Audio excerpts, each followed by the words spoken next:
একটা ছোট্ট গ্রামে থাকত 10 বছরের এক ছেলে। নাম তুহিন। বই পড়তে আর ঘড়ি জমাতে ছিল তার সবচেয়ে বড় শখ। একদিন সে পুরনো হাট থেকে একটা অদ্ভুত ঘড়ি কিনে আনল। ঘড়িটা ছিল একেবারে কালো, কাচের নিচে লাল রঙের কাঁটা, আর কাঁটার মাঝখানে ছোট্ট একটা মুখের মতো কিছু আঁকা ছিল। তুহিন ঘড়িটা ঘরে এনে দেয়ালে ঝুলিয়ে দিল। কিন্তু তারপর থেকেই শুরু হলো আজব সব ঘটনা। রাতে ঘুমোতে গেলে ঘড়ির কাঁটা এক জায়গায় থেমে যেত, ঠিক ৩:৩৩ তখন ঘড়ির ভেতর থেকে শোনা যেত মৃদু হাসির শব্দ। তুহিন ভয় পেলেও ভাবল ঘড়ির যান্ত্রিক ত্রুটি হতে পারে। পরের রাতে সে ঠিক ৩:৩৩ ঘুম থেকে উঠে ঘড়িটার দিকে তাকাল। হঠাৎ ঘড়ির কাঁচ ফেটে গেল।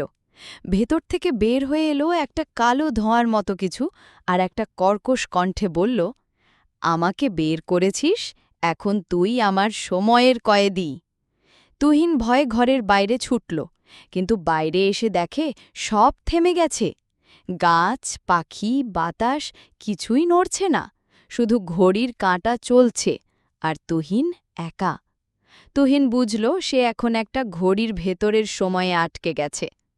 শেষমেশ তুহিন হঠাৎ চিৎকার করে ঘড়িটাকে ছুঁড়ে ফেলে দেয়, আর সাথে সাথেই সব স্বাভাবিক হয়ে যায়।